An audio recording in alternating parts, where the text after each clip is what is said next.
wabarakatuh. Baik, sebelumnya perkenalkan saya Alivia Hasna Azahfilah, biasa dipanggil Hasna, dari mahasiswa dari S2 Pendidikan Ilmu Pengetahuan Alam Universitas Negeri Semarang. Pada kesempatan kali ini saya ingin mewawancarai Bapak Salim nih sebagai Ketua RW setempat dan juga pekerja di pabrik teh Kaligua, karyawan nih. Nah, untuk pertanyaan yang pertama ini, kira-kira sudah berapa lama Bapak Salim ini bekerja di kebun teh Kaligua? Kalau saya sendiri kerja di kebun teh Kaligua itu sebetulnya sudah lama sekali. Ya terus terang dari mulai lulus SD sejak tahun 1990. Itu diawali dari pekerja sebagai perawat kebun, pemelihara kebunnya, baik itu membersihkan kebun teh, nampang teh, dan juga memelihara semacam kayak hama penyakit seperti itu ya, hama penyakit sampai juga ke pemangkasan. Oh, baik. Berarti pengalamannya itu sudah sangat lama sekali ya Pak, dari tahun 90 sampai 2025 sekarang masih juga ya? Iya. Ya, setelah itu kan 1 tahun di kebun, lalu saya itu kan akhirnya ingin kerja di pabriknya, di pengolahannya. Nah, kebetulan di saat itu tahun 91 itu ada Pak Mandornya dulu yang mengajak kami untuk bekerja di dalam pabrik saat itu. Maksudnya itu pada saat itu di pengolahan basah. Berarti sampai sekarang di pengolahan basah di pabriknya? Iya, kalau untuk kegiatan kerjanya itu dari pengolahan basah ke pengeringan sampai ke packing. Terus lalu dikembali lagi ke pengolahan basah. Seperti itu. Itu berarti cara proses tehnya ya Pak, proses produksi tehnya. Iya, proses pengolahan teh. Kalau misalnya sejarah dari teh Kaligua itu bagaimana Pak? Kalau untuk sejarah dari perkebunan teh ya, awalnya kenapa posisinya perkebunan teh itu ceritanya tahun 1879. Itu dimulai pada penguasa Ondernemen dulu, dan pada saat itu diutus dari Nederland yang namanya itu Bansi. Disuruh membuat perkebunan teh, dan akhirnya terjadilah pembuatan kebun teh, sehingga akhirnya tahun 9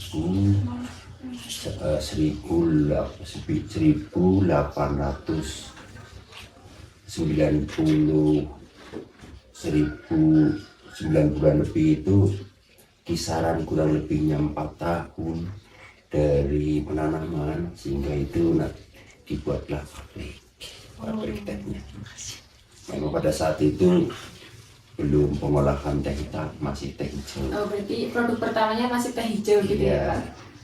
Kalau teh hitamnya itu berarti munculnya tahun berapa ya Pak? Kalau untuk pengolahan teh hitam itu dimulai pada tahun 1971. Itu nggak lama dari berdirinya pabrik itu ya? Itu berarti lama, karena perkebunan teh ini kan di samping mulai dari penjajahan Belanda juga ada dikuasai sama Jepang.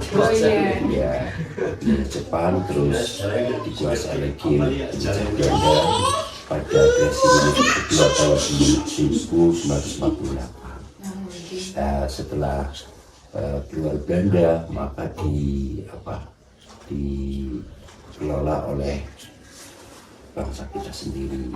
Pada saat itu memang dikuasai ataupun dirumatilah, dipelihara oleh masyarakat sekitar yang ada di Kaligua. Oh, berarti munculnya PTPN itu mulai tahun berapa Pak? Munculnya PTPN kalau nggak salah dulu itu namanya PNP. Oh, PNP. PNP tahun kurang lebihnya tahun 50-an, tahun 52 kalau nggak salah itu PMP yang ceritanya pusatnya itu ada di Sidoarjo. Setelah PMP baru muncul diganti dengan PTP 18. Nah setelah PTP 18 lalu ke PTP Nusantara 9 Persero, lalu beralih lagi PTP Nusantara 9. Setelah ini PTPN 1 Regional 3 sampai sekarang.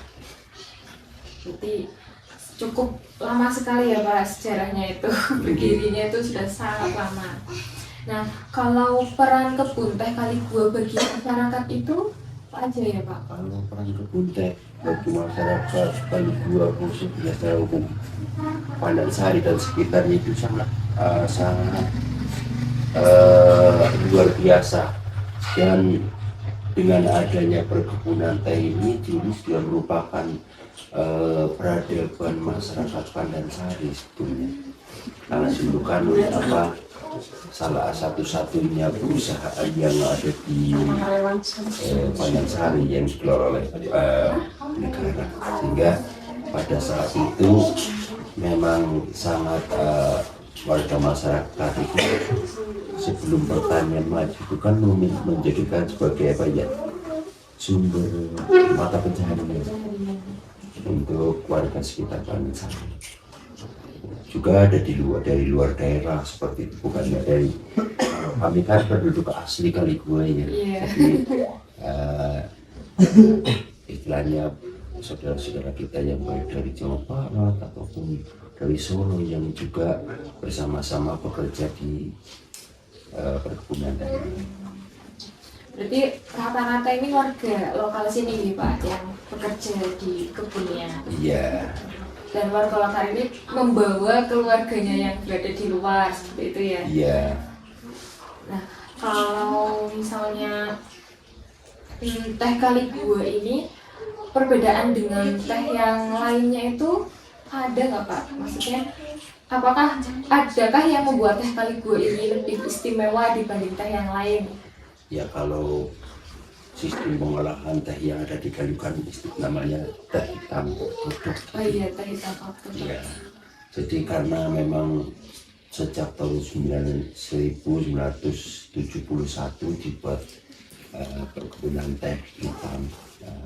Pengolahannya kalau perkebunan itu kan sama ya, tinggal jenis-jenis tanamannya, cuman proses pengolahannya itu sama, itu mengolah teh hitam yang alhamdulillah memang sudah sudah dikenal oleh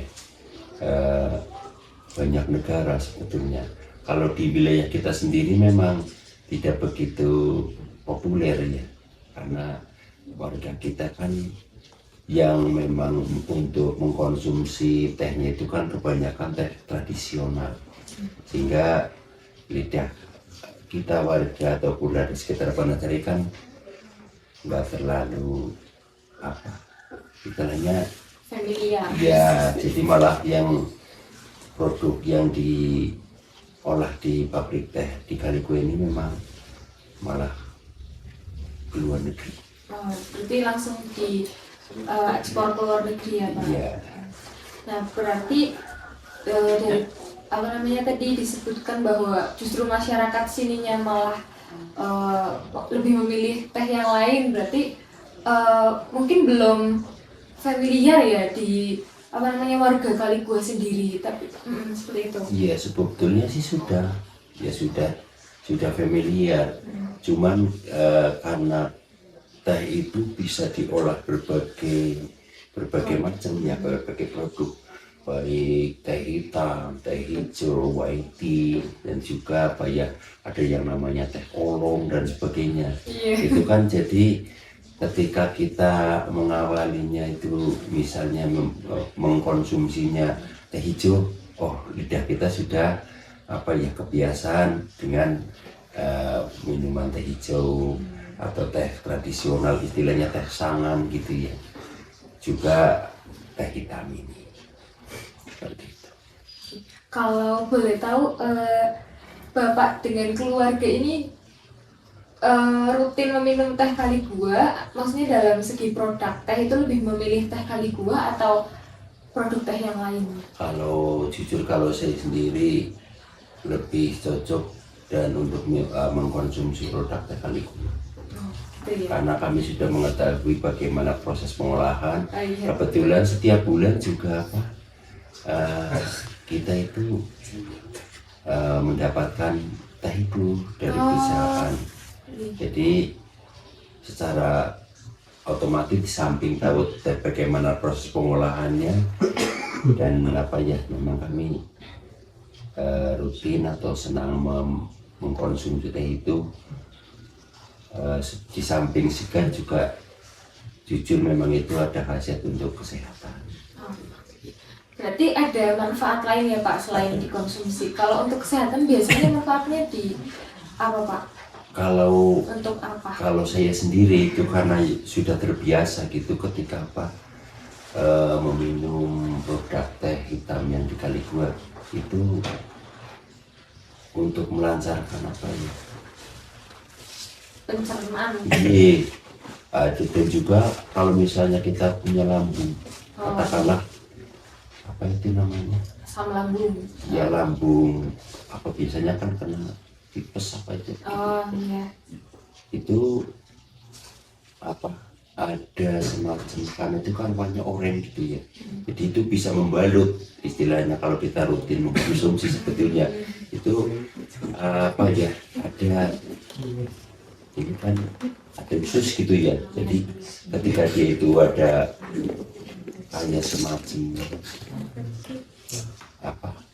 kena luka itu membalut sehingga untuk membantu mempermudah untuk kesembuhan. Iya, proses penyembuhan ya Pak. Apalagi kalau memang itu dicampur, saya kan punya juga, saya juga punya ada namanya jamur.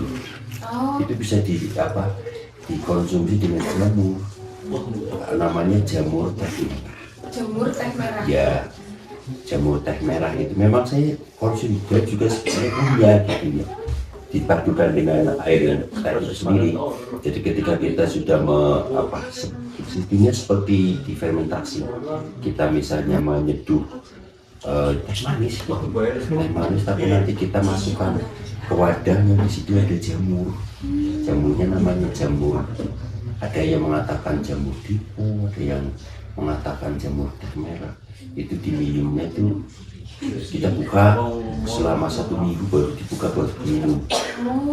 Itu manfaatnya itu mengurangi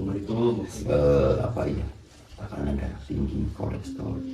Dan kenapa saya bilang seperti ini bukan promosi, saya juga bukan penjual. Saya minum sendiri, bukan penjual obat ataupun jamur itu ya.